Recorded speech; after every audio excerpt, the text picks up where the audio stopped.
Do it to the best of your ability, today, tomorrow, and always, until finally, the worthy deed becomes instinctive. We are all made to do great things. Be accountable, be productive, be powerful, and from the bottom of my heart, conduct your business. I'm about 5'10" with my shoes on. I'm comfortable. Procrastination says later, tomorrow, whenever I get a chance. In every circumstance we face, we are constantly presented with these two choices. Do it now or do it later. Discipline and procrastination.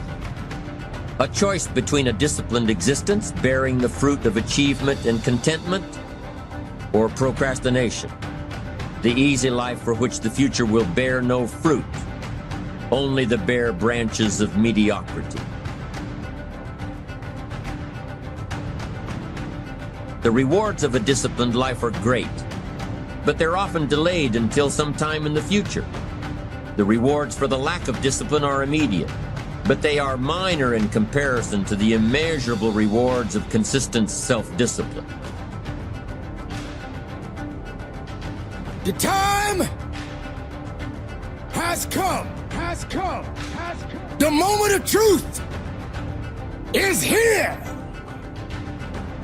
The question is, are you ready? Are you prepared? Do you have the strength? Everybody wants to win, but they don't understand what it means to sacrifice to win it all. Everybody wants to be a champion, but are you prepared to work hard enough to become the champion that you believe you can be? Do you think you have the mindset now? An immediate reward for lack of discipline is a fun day at the beach. A future reward of discipline is owning the beach. For most, we choose today's pleasure rather than tomorrow's fortune. So how can you get rid of the easy distractions? How can you keep your mind on what you're trying to do? How can you keep an attitude of doing it all and doing it now? How can you make the choice of discipline over procrastination? How can you stay focused on your ambitions? You can keep your focus on your work. You can get it done today instead of tomorrow. You've got to really work on your consistent self-discipline on a daily basis, or you'll find yourself distracted. Distracted by negative thoughts, distracted by negative people, and pretty soon, depending on the type of people you've associated with, distracted by your doubts within yourself. Do you understand what it means to get into what they call beast mode? But I'm here to let you know right now, ladies and gentlemen, it ain't about being beast mode. It's about life and death mode. It's about putting it on the line. It's about pushing yourself and giving it 110% of everything you got. There is nothing that you can do once you're here except finish what you start.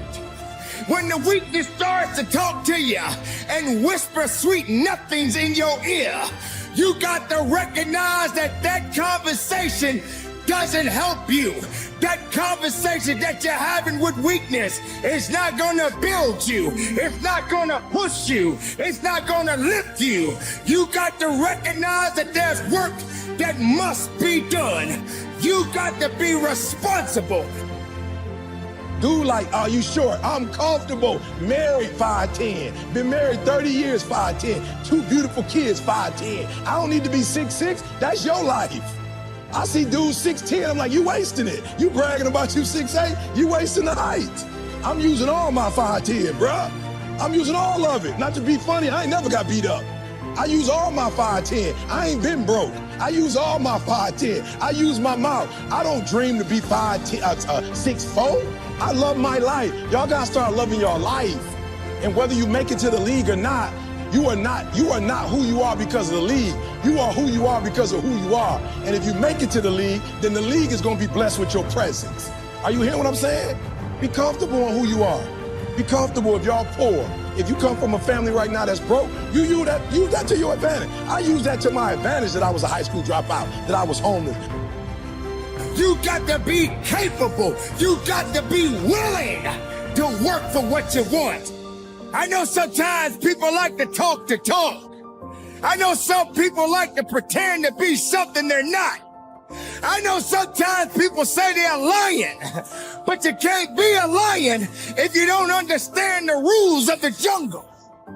So, ladies and gentlemen, you got to recognize what it means to sacrifice, what it means to be powerful, what it means to be strong.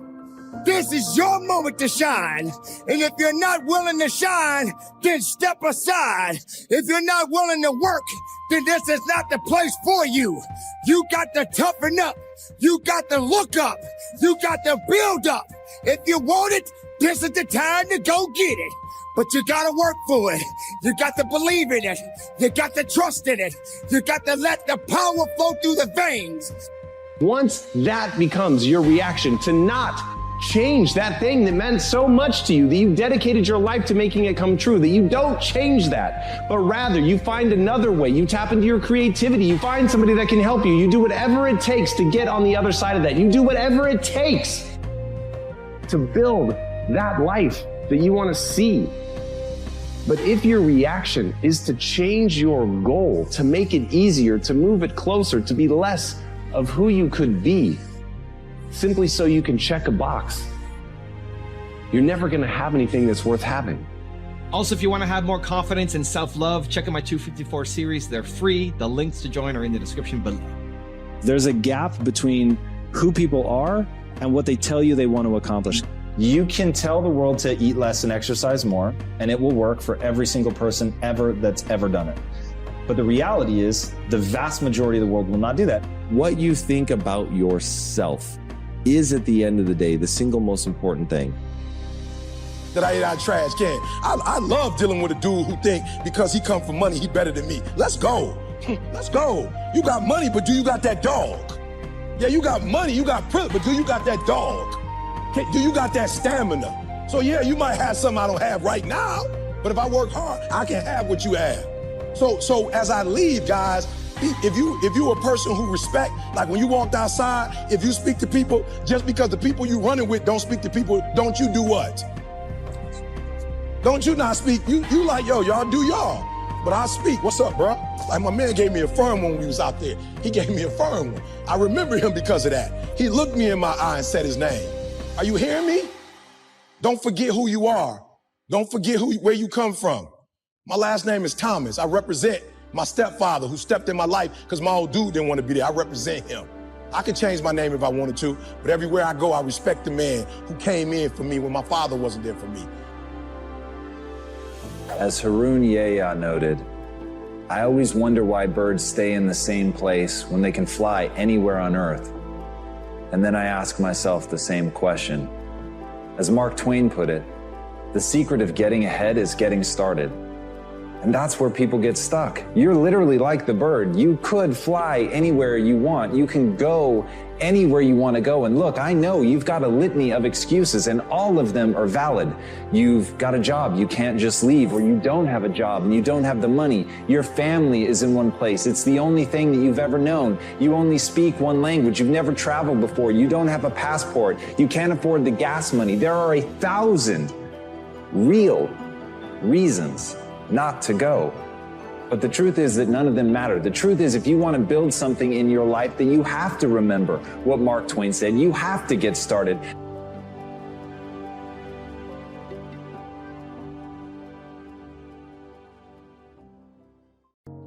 You think you bad?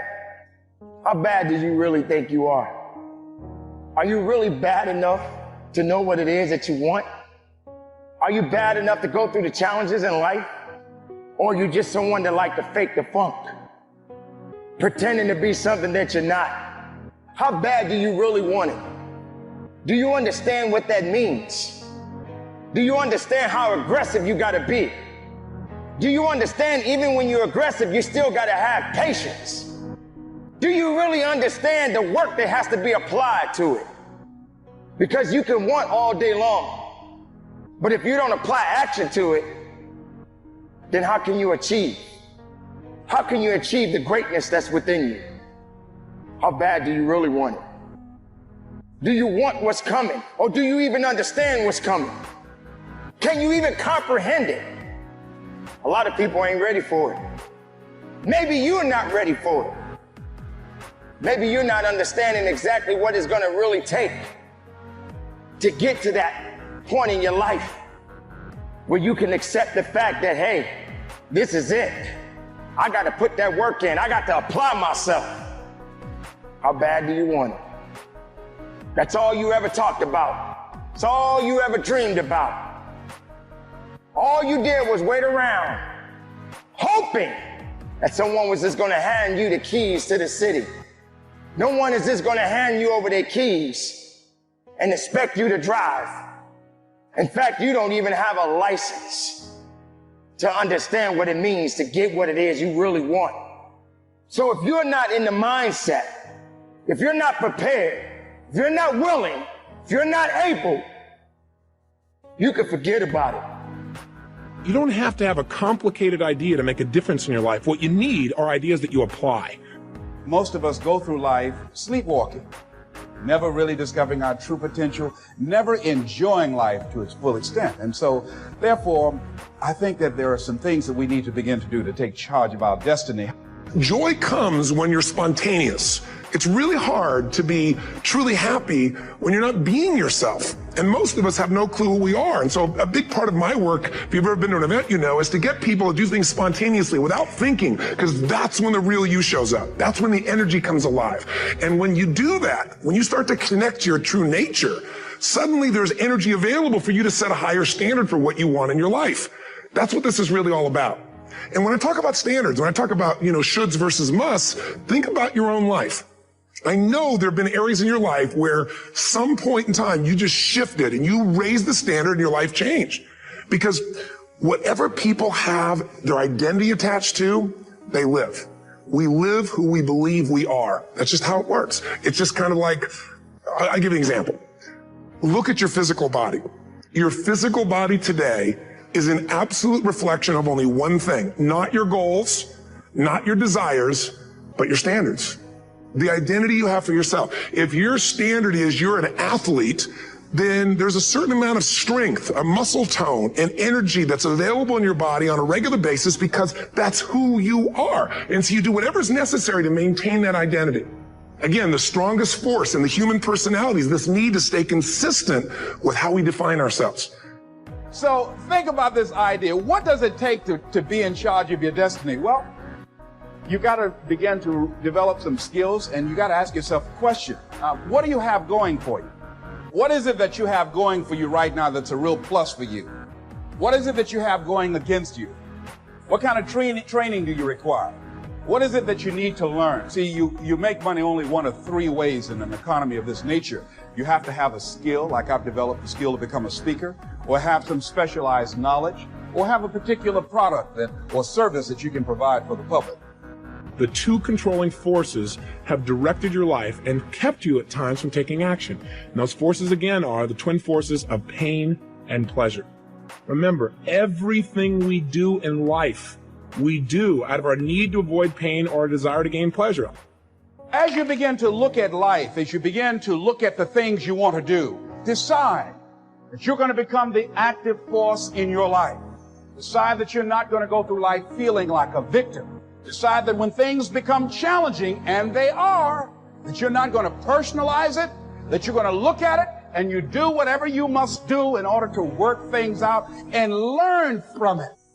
Learn from it. That's the key. I like what Charles Udall said. He says, in life, you will always be faced with a series of God-ordained opportunities, brilliantly disguised as problems and challenges. If you've lost your job, don't say that I've been laid off. Just say I've been given an opportunity by the universe to find my life work. So as you view all of the things that happen to you as an opportunity, now you're taking it from a different perspective. Now you become an active force in your life. Now you are the one, rather than running from things as they begin to change, you become a change driver, because you know that you've got the power within you to make the difference. This force, this power, this energy that you have, that's more powerful than anything that can ever happen to you. You're more powerful than your circumstances or anything that you can experience right now. Decide that you're going to commit yourself to act on your ideas, to become happy. Commit yourself to live your dream. Commit yourself to become the architect of your future. There's something that I heard that Goethe wrote that I love very much. And it really, as you begin to operate out of this consciousness, you begin to experience a different level of living in terms of commitment. He says, until one is committed, there is hesitancy, the chance to draw back, always ineffectiveness. See, until you are willing to jump out there. Somebody asked me, how do I do that? I said, no. You don't need any answers now. You need to make the commitment. Once you make a commitment, then life will give you some answers. So what is it though? Why do we procrastinate? Why do we not use our power, which is what we talked about in the first tape? Let's figure out what stops us. The reason is when we procrastinate, it's because we think that taking action, whatever action we're putting off, that taking that action would be more painful than doing nothing or not taking action. That's the bottom line. In other words, by not taking action, we experience less pain than taking action. Guess what I had to do at age 25 in order to change my own future? I had to change my mind. I had to change my thinking. I had to change my philosophy. I was messed up on what was causing my problem. And once I got that straightened out, that all the stuff I blamed, government and taxes, the marketplace and the economy, and things cost too much, negative relatives, cynical neighbors, once I got rid of that and started going for where the real problem was, which was me, I'm telling you, my life exploded into change. My bank account changed immediately. My income changed immediately. My whole life took on a whole new look and color immediately. And the early results I got from making these philosophical changes tasted so good, I've never stopped the process from that day.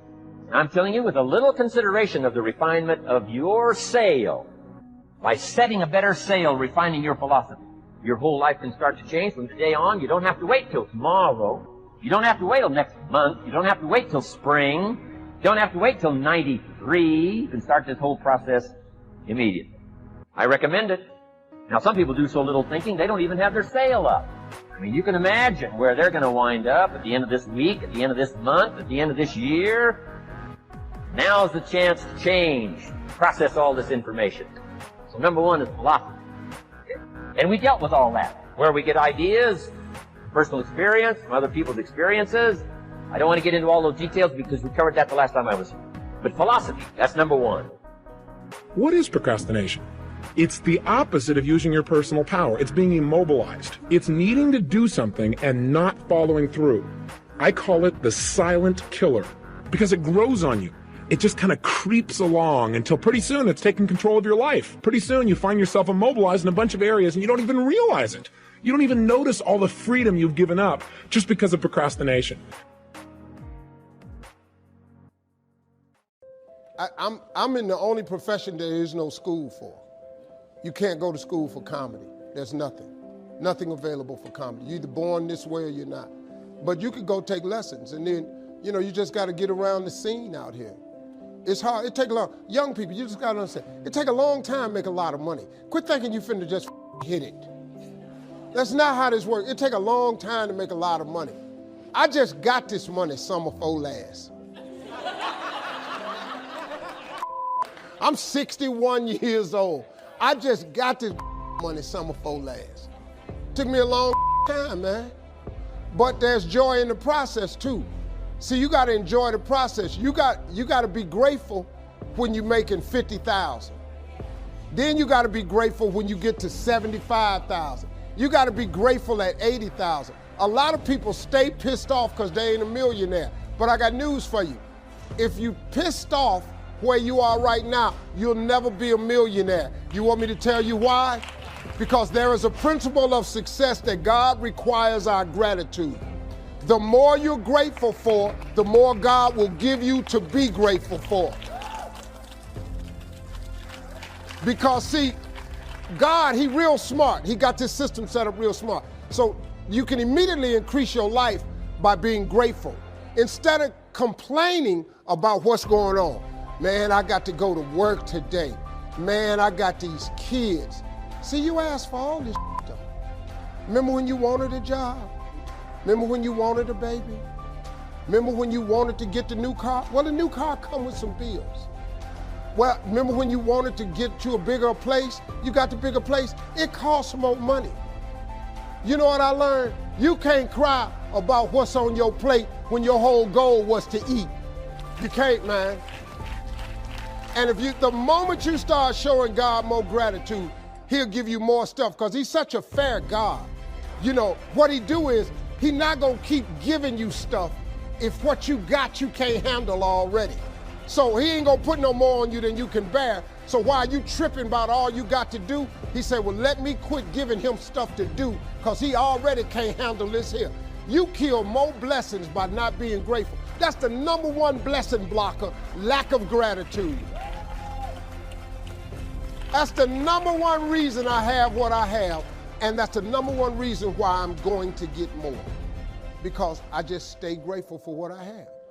And I'm busy, man, but over last year I was complaining a lot, and I couldn't understand why these few deals wasn't closing. I was on vacation this year. I was sitting on the boat. I was looking out over the water, and God he just showed it to me. He said, well, Steve, you've been complaining a lot about your workload, about how much you got. I can't give you no more because I don't want to tax you. I don't want to overburden you. I came back, told my wife that. We finished up the vacation. I came back. I changed everything. I wake up every morning with nothing but gratitude, and I became more efficient. And I'm telling you right now, 2 of them deals, I signed 1 yesterday because I figured it out. The cool thing about it is, it don't take God a long time to bless you. He starts immediately, man. Listen to me, y'all. Wake up every day and start being grateful. Wake up every day. Don't check your phone first. Don't check your texts and messages. Wake up every morning and just start thanking him for just your life, your kids, your job, your house, your food, your clothes, your money, your car, your husband, your boyfriend. And then immediately after that, you'll have a better day. And then watch, he start giving you more stuff.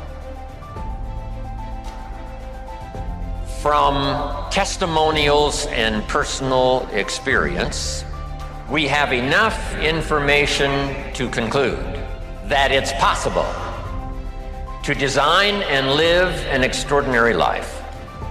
I hope you will give that little phrase some consideration. And here's what's next. I hope you buy the idea. And what I want this weekend to be for you is the gathering of more ways and means to design and live for you an extraordinary life. I don't know how far you want to go. Here's the first essence of life, and that is self-preservation, to produce enough to take care of yourself. The instructions given right to the couple that left the Garden of Eden. One was to multiply. It's a lonely place with only 2 people. But here were the next instructions: to be fruitful. How fruitful, how productive should one be?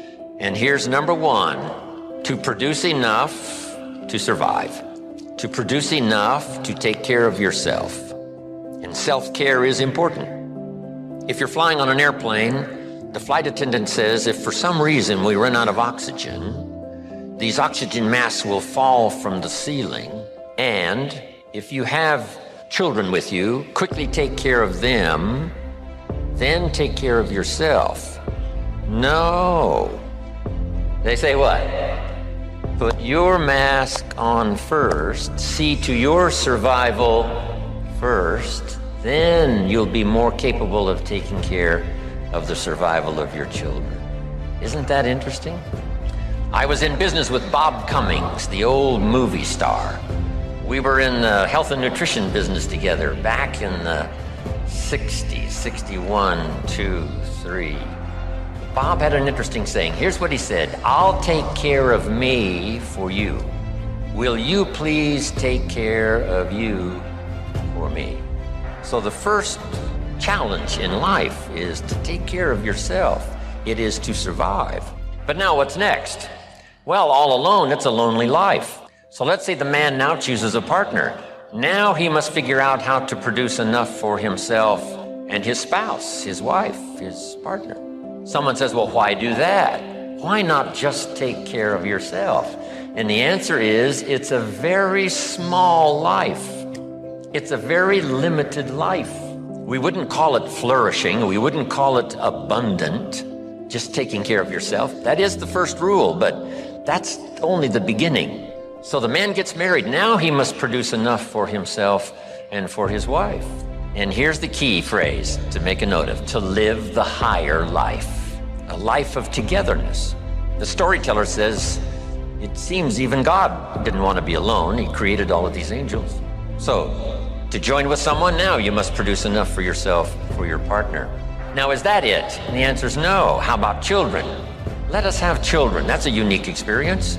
So now if the man has a wife and now he has children, here's the challenge: to produce enough for himself and his family. Now someone says, well, why take on all of that? Why not just take care of yourself? You could, yes, but you couldn't live this more extraordinary life without taking on the responsibility of having a partner, having some children, and live that kind of extraordinary life. So I think everybody would agree. Now, is that the end of it? No. Here's the next challenge: to produce more than you need for yourself and for your family. Someone says, well, now why start being ridiculous here? Yes, produce enough for yourself. Well, yes, if you want to get married, produce enough for yourself and for your spouse. Now with children, produce enough for your family, but why do more than that? And jot down the answer: to live a more extraordinary life. So now the man produces more than he needs for himself and for his children, so that he can be a person of benevolence, so that he can give and so that he can share. That's the more abundant, that's the more extraordinary life. To produce more than you need for yourself and for your children. Is that it? Let's take it a couple of more steps. How about producing much more than you need for yourself and for your family? Someone says, well, now you're off the scale. I mean, why work that hard? Why go that far? Why produce that much? Some would say, just take care of yourself. Some would say, just, get a partner and that's it, and then children and that's it, and be a bit benevolent and that's it. But why not go this next step and produce much more than you need for yourself and for your children?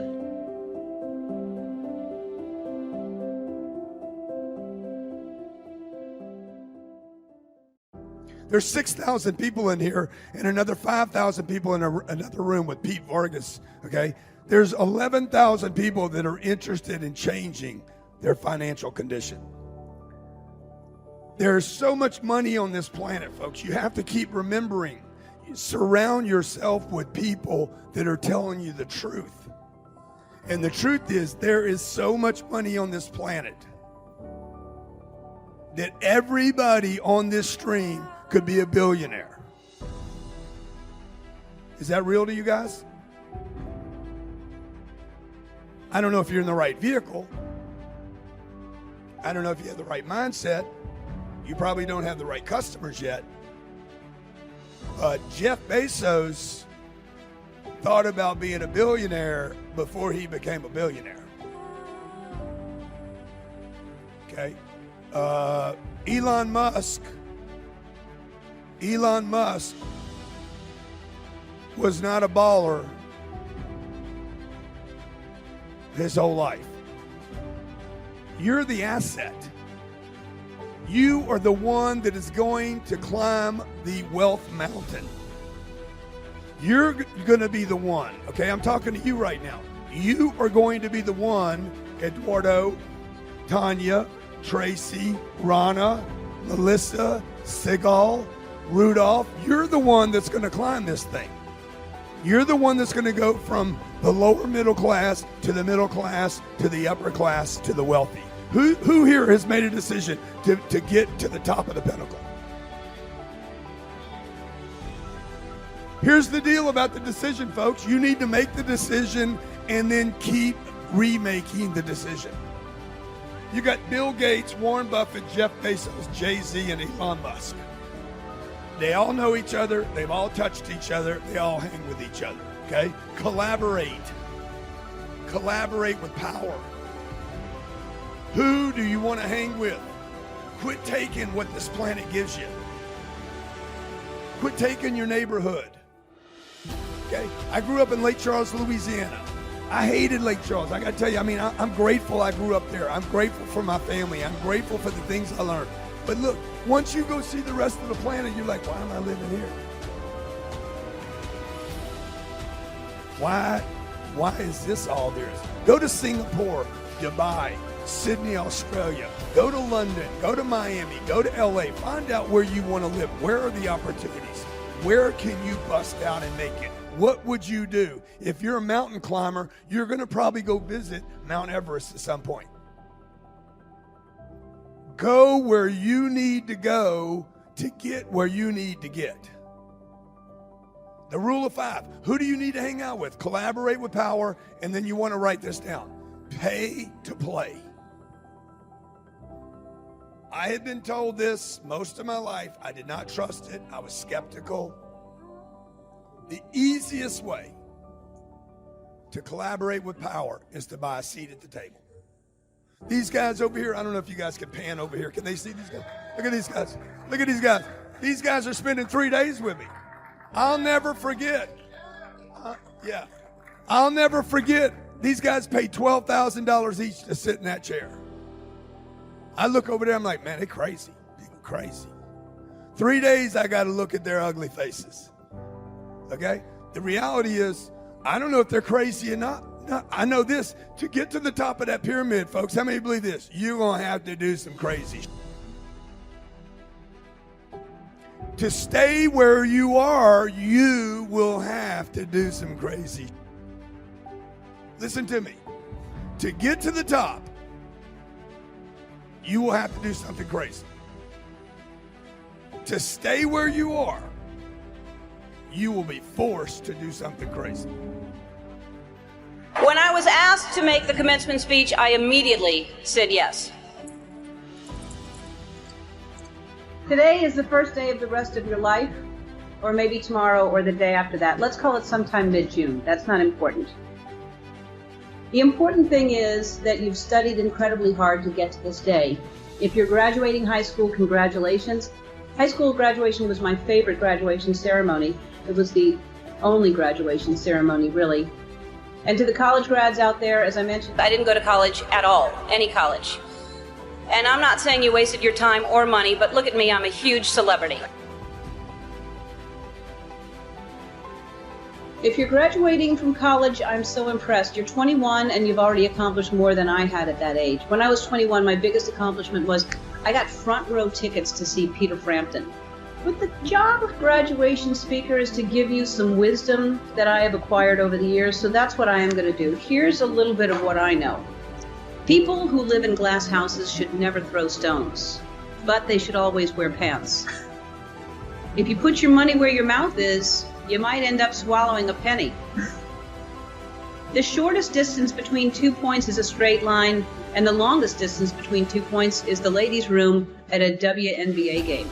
Here's something that I've learned that I hope I can help with. We'll put everything in perspective. There are going to be bad times in life, like what's happening right now. In my life, I've been through some incredible highs and some tremendous lows. And the one thing that's true about both of them is that they pass. So cherish the good times, and in the bad times, remember they won't last forever. It does get better. And for all of this year's graduates, believe me, your best days are still ahead of you. I know when I'm feeling down and I'm looking for inspiration, I turn to the Dalai Lama, who said, never lose faith in the truth. In the end, everything will be all right.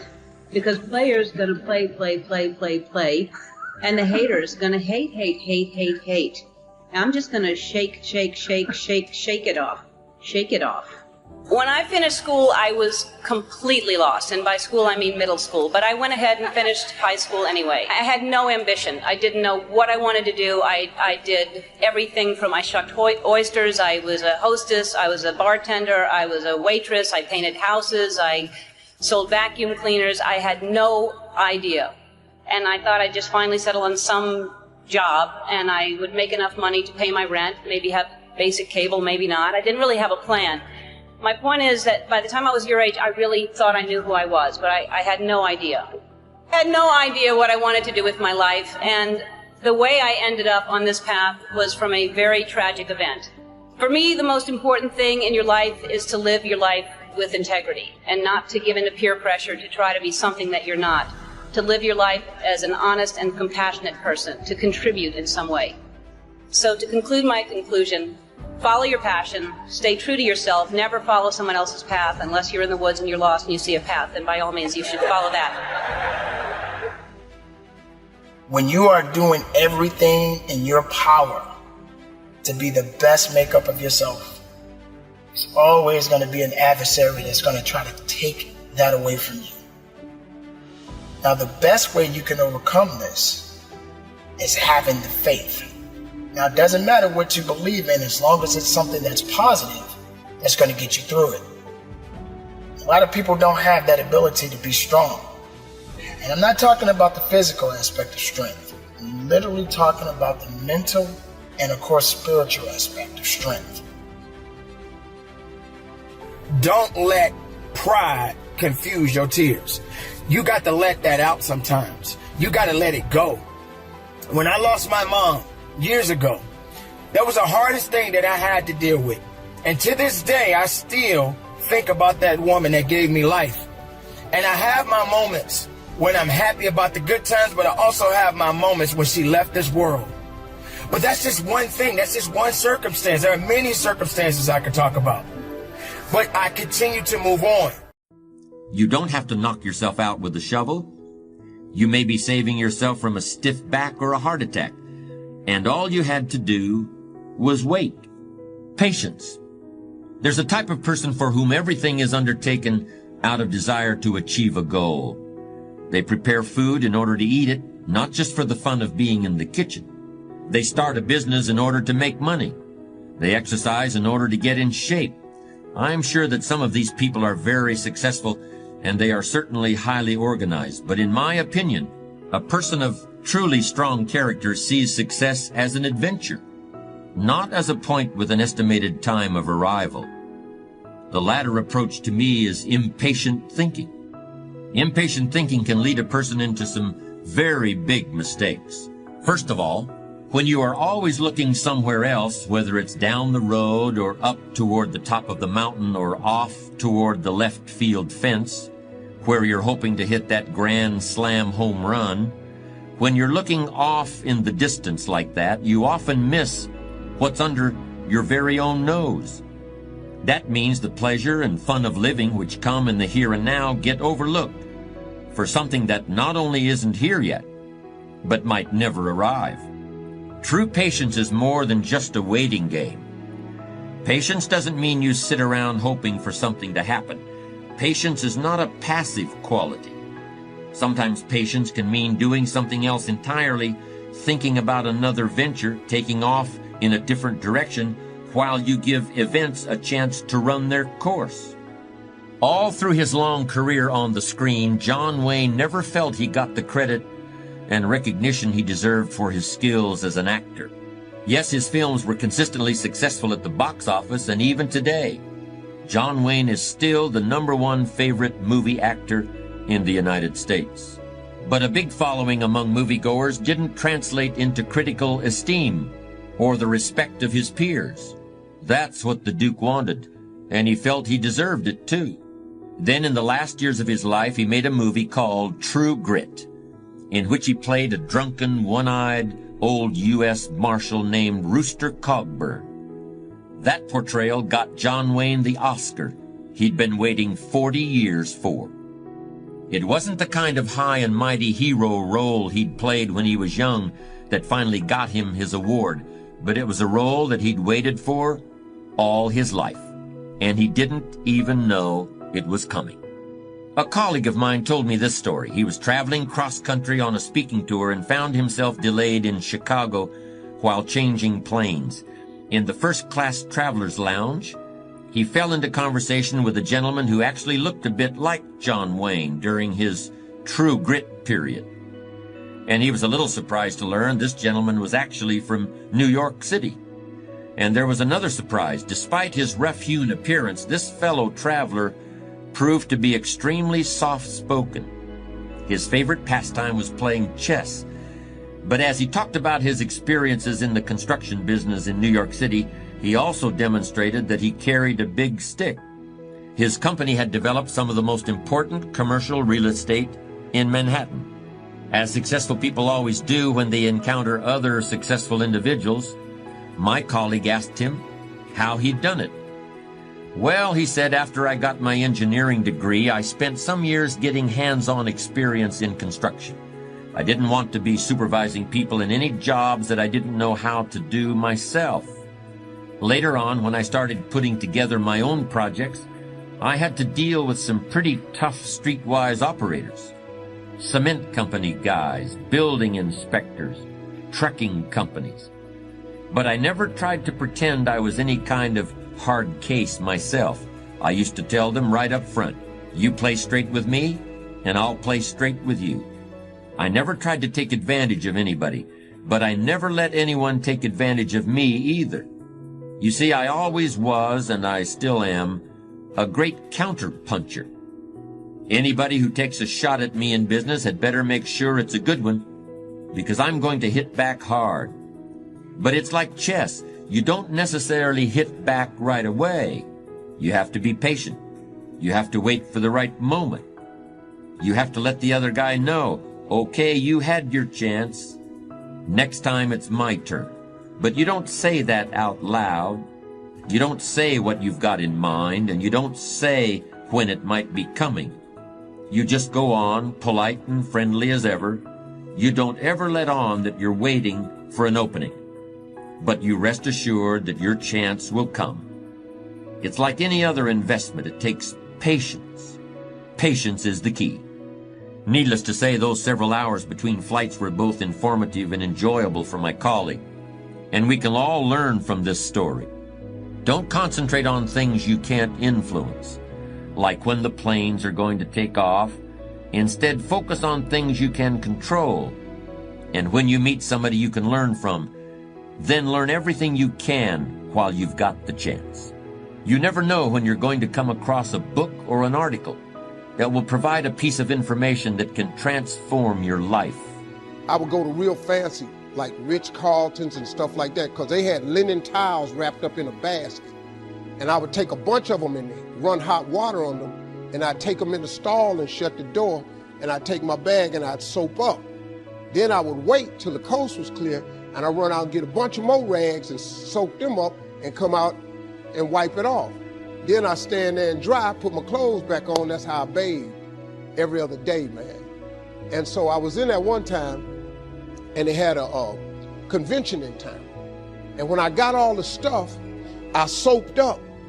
This convention let out, and men was just coming in the bathroom, and I couldn't go out, so I couldn't get the soap off.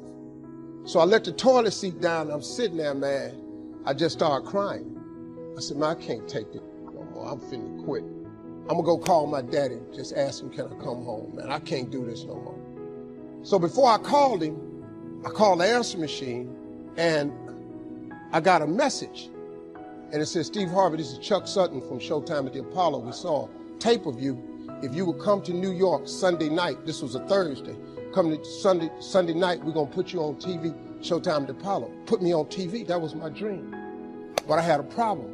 I had $25, and I couldn't get to New York. How was I gonna get to New York with $25? So I said, man, I went back in my car, and I'm crying again. I said, man, God, I finally get a shot to get on TV, and then I can't even go. I said, how could you do this to me?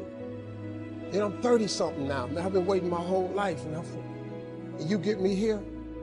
So I said, man, let me call this machine back and just see if he said this Sunday. And I called it back, and it said, Steve, this is Chuck Sutton from Showtime at the Apollo. We saw a tape. We have an opening for you Sunday.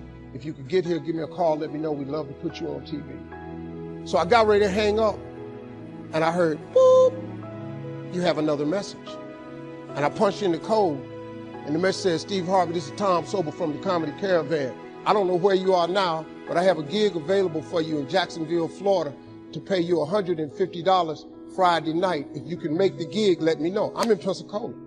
I'm trying to tell you to hold on. Why? Because it's all coming together. Yet, everybody wants to know how to get from $0 to $1 million or from 0 to 1 million followers fast. Everybody wants to get to a place very few are willing to sacrifice to get there. Patience, the mental fortitude, the mental strength to keep on going when you have absolutely no physical evidence around you that is saying you can make it. Just keep going. And I promise you, man, one day your dream is going to be a reality.